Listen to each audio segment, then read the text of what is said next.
Welcome back to the channel, Spooky Peeps, and today we're going to take a look at the middle section of my 2024 Spooky Town build. This section consists of a haunted garden, the haunted woods, Monster Mountain, the Witch's Coven, and a pumpkin patch. So let's get started and take a look at the haunted garden. This piece sits right at the beginning of my village, which will be the next video in line. You can see that I take the time to carve my walkways out of foam, add streets and little signs to give it a realistic look. And then whenever you see any walls or mountainsides, I also have carved them out of foam and painted with acrylic paints. The inspiration for the haunted garden came from one of my favorite pieces by Lemax called The Garden of Eden. I combined it with Slithering Gardens, the fountain, and this little piece up here in the upper left-hand corner I found at Lowe's for $20, but it seems to fit perfectly. Now I created this nice little pond here by carving out the foam, painting it green, filling it in with hot glue. But first, before I put that hot glue in, I glued in some nice little foliage that I found in the aquarium store. I like the color and the shape, so I went ahead and put them right in there. And then I filled in with the hot glue. And once the glue cools, you'll have this really nice water feature. If you look around in the garden, you can see that I like to add little details.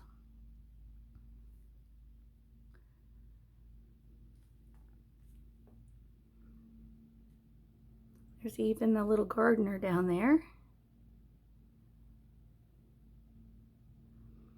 And it looks like he left his scissors laying on the ground.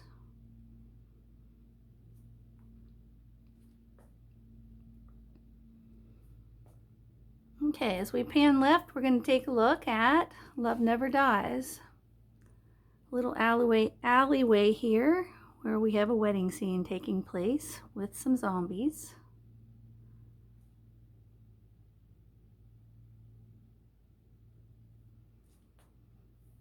And in front of that wedding scene, we have a little crash going on.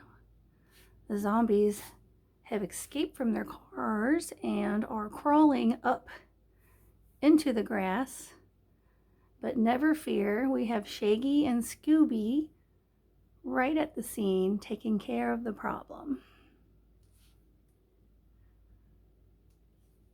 Now these little pieces, the Scooby and the Shaggy, I ordered on Etsy as a 3D print, and I just painted them to fit right into my scene.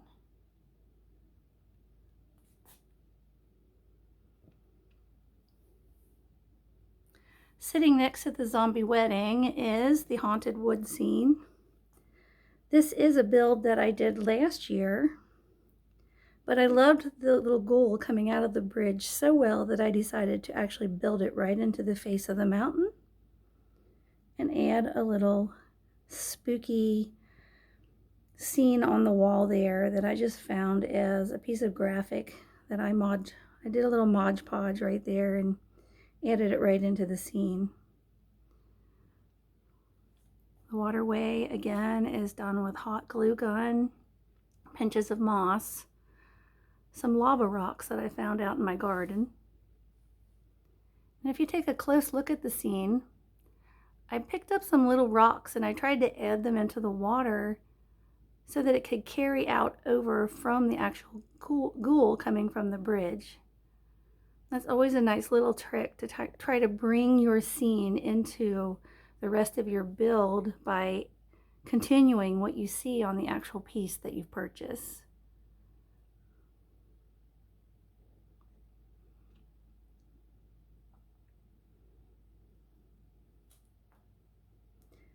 Now heading up into Monster Mountain, again, more carving work where we added some stairways. I always like to have some connected stairway to my upper levels. Some place that your eye can follow and look like you really are walking through this village.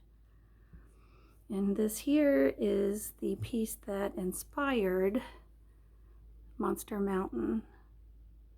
It's a Department 56 Bigfoot piece. And right up here is a little Lemax guy hunting. Of course, he's not really looking in the right direction, but isn't that how it always goes with Bigfoot?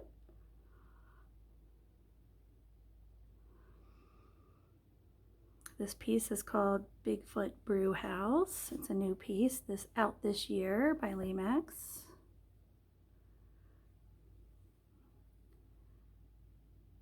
Now this little truck here, I purchased just a plain truck.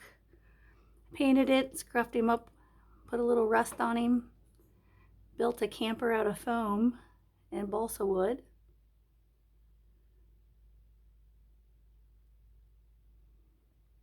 You have to have a monster hunting supply store up in the mountain, right?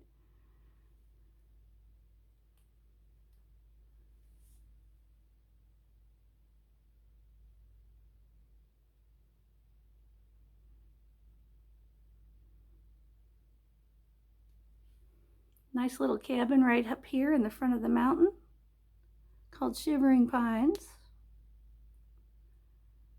And there's a creepy old man back there in the corner in a shack. Another water feature done with a hot glue gun right there on the corner. And Creatures of the Night right here tucked in underneath the mountain fold.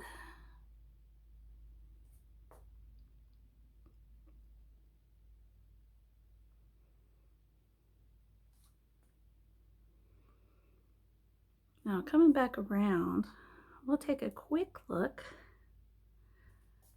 up over this bridge where we can see the Full Moon Diner and a werewolf leaving the diner with a little carry-out bag.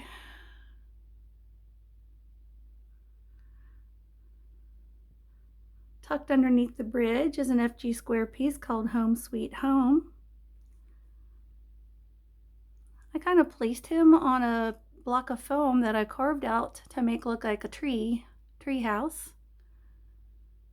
And those skulls there are just skulls made out of hot glue using a silicone candy mold and then painted white and glued onto my foam.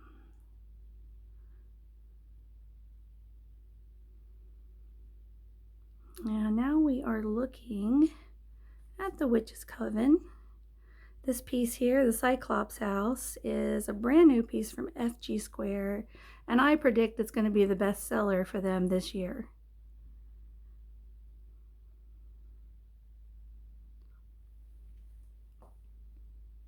And if you notice here, looking at this witch piece, I lifted it, made a little platform underneath it to give it some height, because I think that we always can add a little interest by raising and lowering some of our pieces to give it a more realistic feel, right?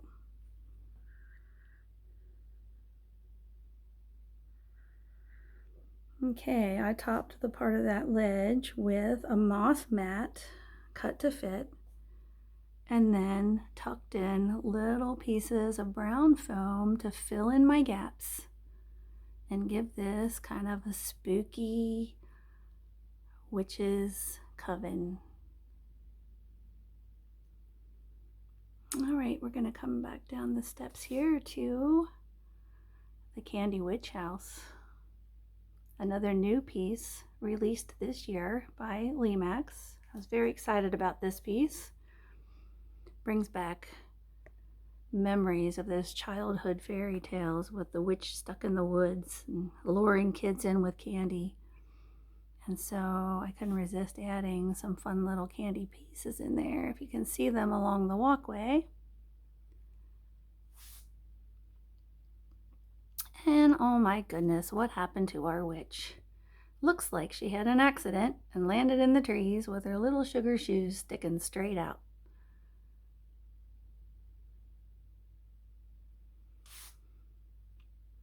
And there is her hat and wand laying on the ground.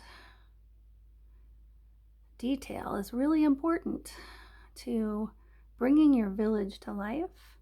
You never can get too much. Notice the little leaves sprinkled around on the street and the sidewalks. Little signs that I found that I make, just plaster them on toy signs. This little tree here was an aquarium piece.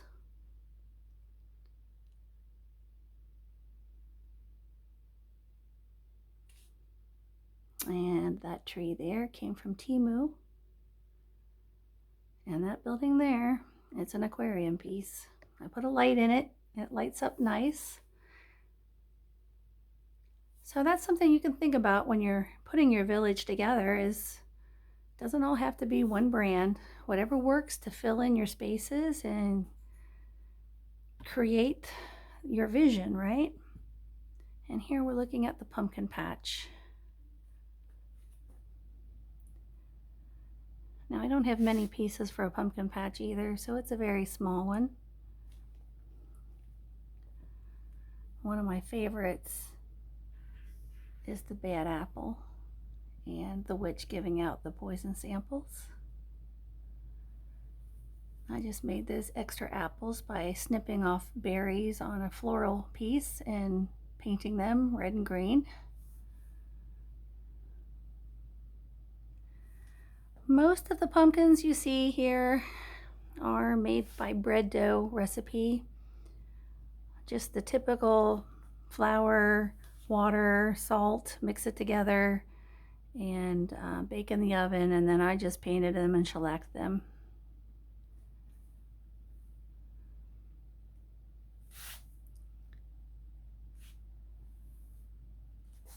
And then to finish off this pumpkin scene, I added the new piece that was released this year by Limax called Pumpkin Hollow Motel. Really sweet, nice. I think it has like a 50s retro vibe to it. I just really love it.